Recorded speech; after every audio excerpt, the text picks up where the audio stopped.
ก็ใช่แหละเจ้าโตเดี๋ยวไป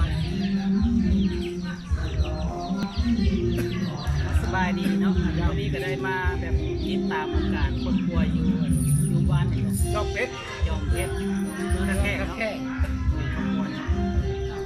เป็นอย่างพวก เขาว่าลำไส้ละลายว่ะ เป็นโรคลำไส้กับนิ้วตรงบี บีเหี่ยวว่ะหมู่บ้านเฮาว่า เป็นมาจากปีเลย บีเหี่ยวสิก็หางินเนาะบีเหี่ยวก็หาก็งินมือไปห้องหมอนี่แหละบีเหี่ยวอะอยู่ไทยแล้วมันบ่เว้าบีเหี่ยวว่าจะมีนิ้วมันเว้า เราเริ่มเป็นเทเลเริ่มถ่ายเทเลเตปี2016เดือน บอกว่าไปเอา หลักๆก็เป็นเกี่ยวกับกระเพาะเนาะกระเพาะลำไส้เนาะ เจ้า นี่แหละ พอ เพราะลำไส้ละแห้งกว่าว่ะไปสกุลนั่นล่ะเว้าว่าบีมันบ่ได้ทำงานอะไรมันบ่ได้เฮ็ดอะไรมันอยู่เฉยๆว่ะสกุลเว้ามันอยู่เฉยๆลำไส้อะไร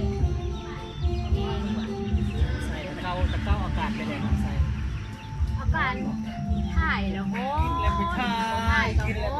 ถ่ายก็โอ้ถ่ายก็โอ้ถ่ายก็โอ้ตลอดนอนหุ่น ก้อนก็เอาไผ่มาลดนี่ นอนแห้งขึ้นจนนอนบ่รับ กิน นะ ยามาตลอดจากหัวเศร้าเนาะ บนเจ้า เจ้าก็เอายาเย็นให้ยาเย็นเป็นเม็ดยังว่าหน่อยนึงเอามาอีกแล้วเอามาอีกแล้ว แล้วมากินแฮปปี้วันเนี่ยได้กล่องเนาะแล้วอาการเป็นยังไงดีขึ้นกว่าตะเก้าบอเลยเนี่ยตกกิน ดีมันตัวไข้เนี่ยตัวเบาตัวตัวบ่เมื่อยเนี่ยนะผู้นี้ก็เฮ็ดปิดดอกไม้ดอกโตก็คือบ่เมื่อยแล้วก็ปิดดอกไม้ได้ซองบกนึงมาเช้าเมื่อยก็บ่ได้ ปวดเย็บปวดแสบเนาะเทียบก็ว่ากินยามาตะเก้าก็มากินตัวนี้อ่ะเป็นอะไรมาก็ กินตัวนี้แล้วก็ว่าบ่คัดดี ตัวนี้ดีหลายมันดีหลาย หลาย มาเทียบใจไปสกุลไปนครแปดเก้าเดือนเลยกินตัวนี้เลยไผ่หลาย ไทยหลายเนาะ ไผ่หลายคือว่า ถ่ายก็แบบว่าถ่ายจังเรือ ไทยทางเรือมาก่อนไทยแบบกินเข้าไปไทย ถ่ายชัดจ้าเลยได้ถ่าย เงินเชื่อมันจะเมี่ยนกับโต๊ะไปไทยก็ กินเข้าไปแล้วมันจะออกเลยเนาะ เจ้าผ่านมา คือว่าบริญญานูแล้วนะกินข้าวไปแล้วป่วยนูบอกรู้แล้วก็อดอ่ะว่าอดได้มันอดบ่ได้ เชื่อคอยเลยให้แล้วว่าอดเอาแน่ แล้วมากินแฮปปี้วันอีกกล่องหนึ่งเนาะเห็นผลลัพธ์ชัดเจนเลย ยิ้วได้บางก็มายิ้วมาเป็นเน้นท้องไว้อุ้มไปแล้ว ก็เป็นบ้านเป็นเพล เล่นมา เจ็บ เล่นมากินแฮปปี้วันนี่เลยให้กับมือได้ถือว่า นี่เลย บางมือก็ไม่ได้ท่าย มันเพื่อการถ่ายธรรมดาเป็นก้อนเพื่ออะไรเราคิดนักจากเก่งป่านะตบเป็นเก่งไม่ได้ใส่เป็นนะเพื่อเป็นก้อน ชายมือได้ ลำ ถื ไส้ อ ของเราเลยเราปูมาดิแล้วมันเป็นบ้านเป็นเพลมันกินเข้าไปมันสูงแล้วกินแฮปปี้วันนี่เนาะ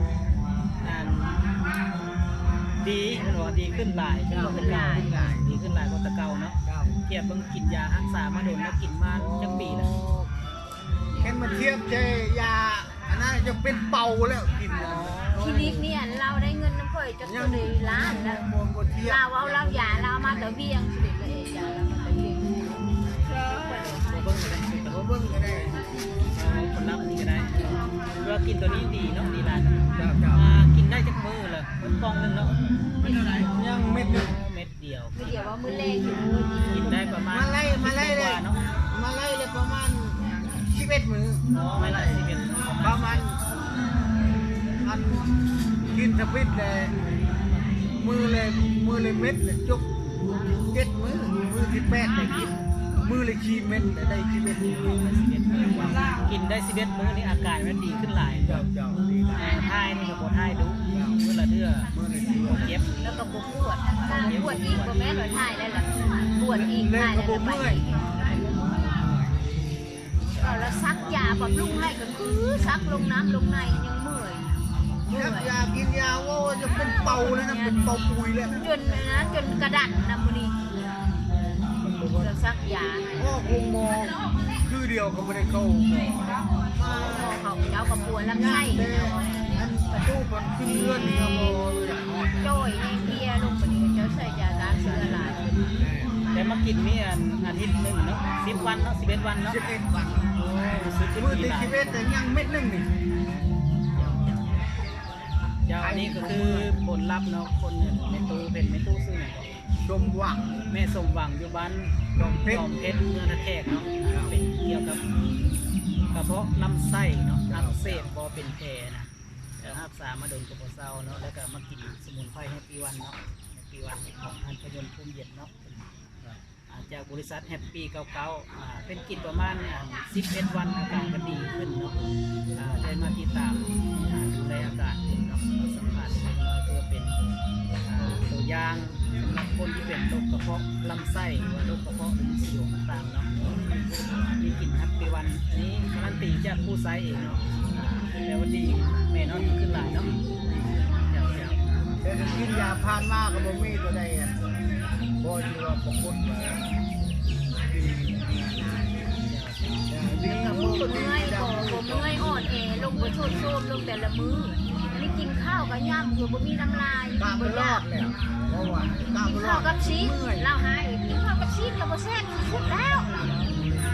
ข้าวกับตับกับบ่แซ่บแล้วแหละ ปิ้งทับให้รู้ตัดไวนะว่าบนแซ่บ